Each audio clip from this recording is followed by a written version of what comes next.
कि जाए के तैयार होता, कि जाए के तैयार होता, आ दूसरा के दुआरे ट्यूशन के प्यारे पर गई भारी, ट्यूशन के प्यारे।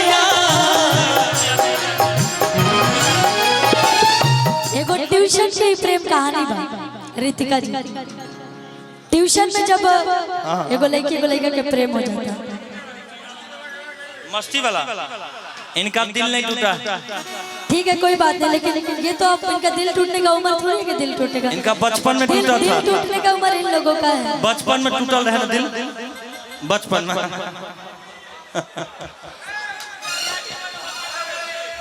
पहले एगो सुन लेते हैं इनको। एगो सेट जो के देखिए, एगो ट्यूशन के प्रेम कहानी बा जब लड़की के शादी कहीं और तय हो जाता है। ज्योति के प्रेम कहानी बाकी रितिका जी के।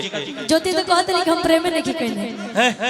हाँ आपको पता है क्या? हजार कम से कम तो 1000 को प्रेम भइल भाई का। इनको 1000 को ही प्रेमी। लड़के जब जाते तक काट देवे लोग कहलस कि अब हम ससुराल जाता नहीं। तैगो हमार छोट सा लास्ट हमार बात बस सुन लगी के माध्यम से गाली का काट दीजिए कि ट्यूशन के प्यार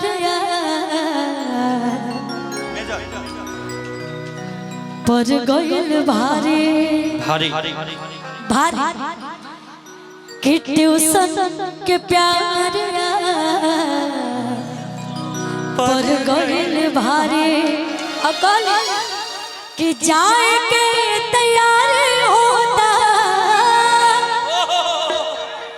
कि जाए के तैयार होता, आ दूसरा के दुआरे ट्यूशन के प्यारे पर गई भारी, ट्यूशन के प्यारे। जाए के तैयारी होता, जाए के तैयारी होता, शिवस के दुआरे। गौरव भैया की तरफ से बहुत सारा प्यार। ट्यूशन के प्यारिया पर गई भारी, ट्यूशन के प्यारिया पर गई भारी। भारी कहीं कुमार में कहीं कुमारी। अब पीछे में बाउंसर तिवारी पर गई भारी, ट्यूशन के प्यारे पर गइल भारी।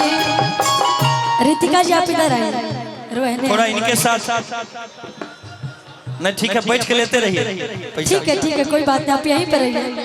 ए जरा दिन करके कहो तड़ी भैया बैठा के फोटो छिपा के रखत रही किताब में, रही किताब में जी, रही किताब में। फोटो छिपा के रखत रही किताब ले जाइए भैया। रही किताब में जी, रही किताब में। और चेहरा न भूल पाए आई बख्वाब में, आई बख्वाब में जी, आई बख्वाब में। और अक्सर ऐसा होता है प्यार के दुश्मन भाई, प्यार के दुश्मन भाई बा दुनिया सारे। नैहर के प्यारिया पर गई भारी, नैहर के प्यारिया पर गई भारी। और एक सेकंड मैं आपसे एक बात कहती हूँ, जो तुम्हें चाहे उसको सताना अच्छी बात है, अच्छी बात है। जो तुम्हें चाहे उसको सताना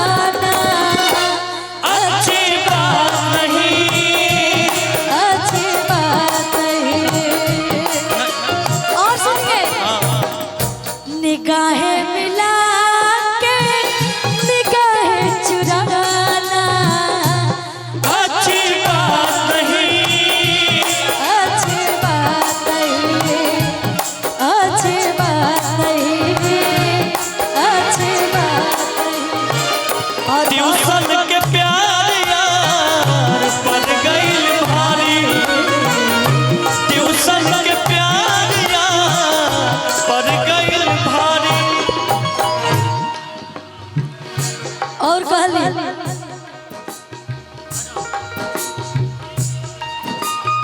टीम गौरव सिंह जी की तरफ से बहुत बहुत सारा प्यार आशीर्वाद। और मुझे लग रहा है कि इनका दिल सबसे ज्यादा टूटा है जितना गम में ये झूम रहे हैं। रितिका जी, गौरव जी का दिल टूटा हुआ लग रहा है मुझे। ट्यूशन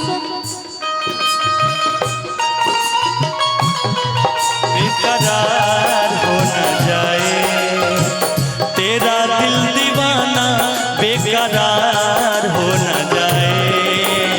रब करे तुझको प्यार हो जाए, रब करे तुझको भी प्यार हो जाए।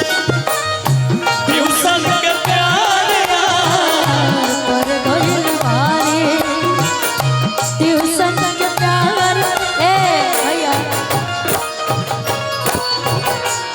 रौरो अगर ट्यूशन में को प्यार कइले हो तो ट्यूशन पर खातिर पैसा न होने चाहिए।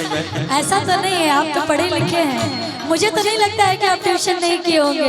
ये है। किए हैं ना। लेकिन जब मास्टर साहब लिख के हिसाब देते थे ना कि कल बना के आना है, तो अगले दिन पन्ने फाड़ के गायब कर देते थे। कभी भी ट्यूशन में अगर प्यार किए होंगे तो आपके लिए भी वो लड़की यही लाइन बोली होगी। लड़की लड़की अच्छा क्या कह रही हो? बहुत सताए तोहर छुप छुप के मिला, छुप छुप के मिलन हमरो, छुप छुप के मिला। दूसरा के फूल दूसरा बगीचा के खिला, दोसरा के फूल दोसर बगिया में खिला। सुधांशु बाबू दोस्ता हमार बाटे, दोस्ता हमार बाटे, बाटे नचारे आई उड़ा के कि ट्यूशन के प्यार पर गइल भारी, ट्यूशन के प्यार पर गइल भारी। जाए के तैयारी होता दूसरा के दुआरे, ट्यूशन के प्यार पर गइल भारी, ट्यूशन के प्यार पैसा पर प्यार कइलू, भागे के तैयारी। ट्यूशन के ए भैया एकदम यही झोंक में जो बजा रहे थे, बजाइए जरा इसी लाइन, यही झोंक में एगो लाइन है अरवा खातिर तनी चले दी। शराबी तसारा जमाना भइल बा, शराबी तसारा जमाना भइल बा, झूठे बाना नाम खाली, झूठे बाना नाम खाली। ए भाई हम केकरा के कहली वीडियो कैमरामैन फोकस करिए, वीडियो वायरल है रातों रात।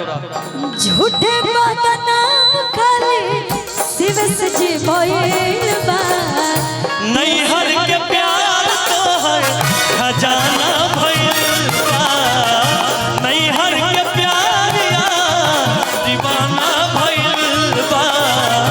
नैहर के प्यार और भइल भारी, ट्यूशन के प्यार यार पर गइल भारी, ट्यूशन के प्यार यार पर गइल भारी।